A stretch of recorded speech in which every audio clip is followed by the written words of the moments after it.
Cours numéro 17, l'octave alimentaire. Dans l'octave descendante de la création, dans le rayon de la création, entre les planètes et la Terre, nous avons vu que l'homme tient une place toute particulière, car grâce à lui, les énergies subtiles venant du haut peuvent arriver à franchir l'intervalle de l'octave et ainsi achever celle-ci en pénétrant jusque dans la matière la plus dense. L'être humain peut se borner à ce rôle passif de producteur d'énergie pour le rayon de la création. Il peut aussi décider de produire de l'énergie pour sa propre évolution. Il peut transformer sa nature matérielle en une nature beaucoup plus subtile, spirituelle. Pour cela, il a besoin d'énergie qu'il doit prendre dans les trois nourritures dont il dispose, les aliments, l'air et les impressions. Il doit transformer ces nourritures pour se transformer lui-même. L'être humain qui décide de se transformer peut remonter en quelque sorte dans l'octave de la création. Il est la seule créature capable de cette évolution. Nous allons approfondir l'un des processus de transformation que nous avons déjà évoqué, celui des aliments, l'octave de la transformation des aliments. L'aliment solide entre en nous. L'aliment va passer par toutes les étapes de l'octave, il va au bout de sa transformation possible, et libère toutes les énergies dont l'être humain a besoin pour fonctionner sur le plan physique, émotionnel et intellectuel, ceci à condition d'une part que l'aliment soit sain et que d'autre part la transformation se fasse de manière correcte. Les aliments entrent dans l'être humain sous une forme solide, que nous avons appelée l'hydrogène 768.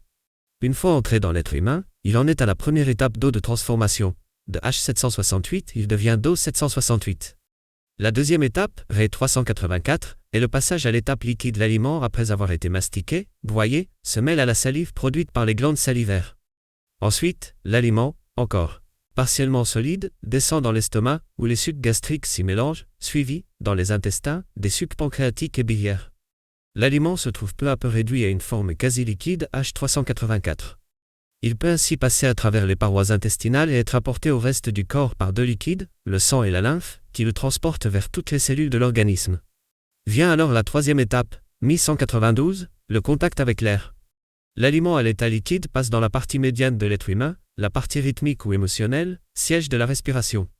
Là, l'air respiré entre en contact avec l'aliment transformé dans le sang.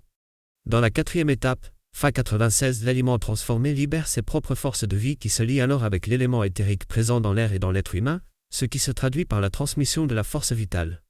La force éthérique se situe entre ces énergies matérielles, solides, liquides et gaz, et les énergies plus subtiles, spirituelles ou psychiques. La force éthérique, appelée aussi la vitalité, nous structure intérieurement, mais en même temps nous protège de la maladie, aussi bien physique que psychique. Cette étape de la transformation des aliments est donc d'une grande importance pour l'état de santé. L'énergie vitale, Fa96, se forme au niveau médian, celui des émotions et des sentiments. Ceux-ci peuvent interférer très fortement dans la formation de Fa96 et perturber la production de l'énergie vitale, provoquant certaines maladies, ou en tout cas empêchant que suffisamment d'énergie vitale soit tirée des aliments. Il est bien connu que les soucis font perdre l'appétit et, se faire de la bile, donc perturbent la digestion.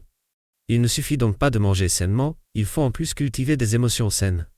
L'énergie éthérique ou vitale, Fa96, peut être aussi puisée chez quelqu'un de positif avec qui on passe un moment par exemple. Après on se sent mieux, parce qu'on a puisé de l'énergie chez elle, grâce à la force contenue dans les bonnes paroles notamment. L'effet inverse peut se produire aussi. Certaines personnes peuvent vous pomper votre énergie vitale, vous vampiriser en quelque sorte. La cinquième étape, Sol 48, se situe au niveau du centre intellectuel inférieur. H48 est la première énergie psychique de l'être humain, il l'utilise pour penser, mais dans la partie physique du centre intellectuel inférieur, ce qu'on appelle l'appareil formateur.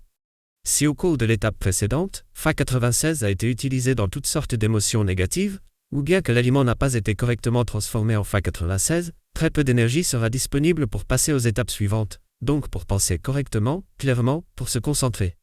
Donc un manque d'énergie au niveau de la pensée provient, non pas d'une erreur de nourriture, mais d'un dysfonctionnement de transformation d'énergie au niveau médian dû aux émotions négatives. En fait, il manque de l'énergie pour se concentrer et être attentif aux choses. Faculté d'attention, mémoire, tout ce qui est lié au centre intellectuel manque d'énergie. Dans la sixième étape, la 24, est fournie l'énergie spécifique du centre émotionnel inférieur. Si de l'énergie arrive dans le centre intellectuel sous forme de Sol 48, l'octave se poursuit de façon automatique en énergie la 24. L'être humain ordinaire ne fonctionne intellectuellement que dans son centre intellectuel inférieur.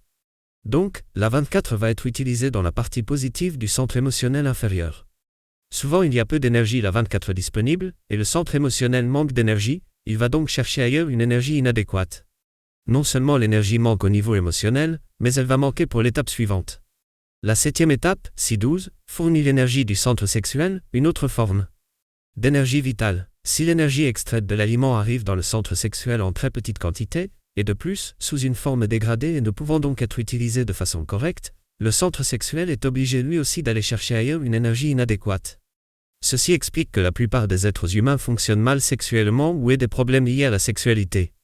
Ceci explique l'accent mis dans cet enseignement sur le problème des émotions négatives. C'est un gaspillage d'énergie qui manque ailleurs, pour l'évolution notamment. Nous sommes maintenant au terme de l'octave de l'assimilation des aliments. L'aliment solide a été transformé jusqu'à l'énergie la plus subtile qu'il puisse produire dans l'être humain. C12, et, si tout se passe bien, il y a suffisamment d'énergie à tous les niveaux, physique, émotionnel, intellectuel ou sexuel. Lorsque l'assimilation est déficiente, il y a dysfonctionnement à tous les niveaux. Il y a dysfonctionnement aussi quand les énergies ne sont pas utilisées correctement, quand quelqu'un pense trop ou étudie trop, il utilise tellement de H48 qu'il n'en reste plus pour le stade suivant. On a alors affaire à des intellectuels froids. C'est le reproche que les non-intellectuels font souvent aux intellectuels, de ne pas avoir de cœur et de ne pas être très vital du point de vue sexuel. Chez celui qui n'aime pas penser, il va rester trop de H48 inutilisé dans le centre intellectuel. Cet excès va agir comme un poison et se répercuter au niveau émotionnel et sexuel, par la réactivité, la violence par exemple. Un autre facteur important est la qualité des aliments. Quand votre alimentation est dénaturée, produits congelés, conserves, conservateurs, additifs ou traitements chimiques, on introduit déjà au départ des éléments qui ne sont pas adaptés au corps et qui vont empêcher que les aliments soient correctement transformés. Pour que la transformation puisse se faire du mieux possible, il est essentiel d'essayer de se nourrir correctement, c'est-à-dire, lorsque c'est possible, surtout à base d'aliments biologiques ou biodynamiques, qui contiennent encore beaucoup de force de vie et moins de produits toxiques, et de consommer le moins possible d'aliments en conserve ou congelés ou traités chimiquement. Steiner a dit que les hommes d'aujourd'hui ne peuvent plus évoluer spirituellement parce qu'ils ne trouvent plus assez de force dans les aliments qu'ils consomment. Les aliments ont un effet sur notre organisme physique, mais aussi sur notre état psychologique et vos pensées. Donc essayons de manger mieux. De plus, l'air joue lui aussi un rôle important dans cette octave de l'alimentation. L'air se lie aux aliments dans la partie médiane. Pour que l'octave puisse suivre son cours normal, il est donc indispensable de bien s'aérer, de respirer mieux, de faire des exercices respiratoires, de pratiquer la respiration abdominale. Enfin, les émotions négatives empêchent le fonctionnement normal de la digestion. Le travail sur les sentiments négatifs n'est donc pas seulement un travail moral, c'est aussi un travail physique qui nous permet de profiter au mieux des aliments. Inversement, une alimentation faite d'aliments dénaturés et une influence sur nos émotions favorise les émotions négatives notamment, mais empêche aussi de penser clairement. On ne peut pas évoluer réellement sur un chemin spirituel si on mange trop ou trop mal. Un jour ou l'autre, il faut se rendre compte que tout est lié et il faut comprendre qu'il faut faire des choix essentiels. Le mode d'alimentation en est un parmi les plus importants.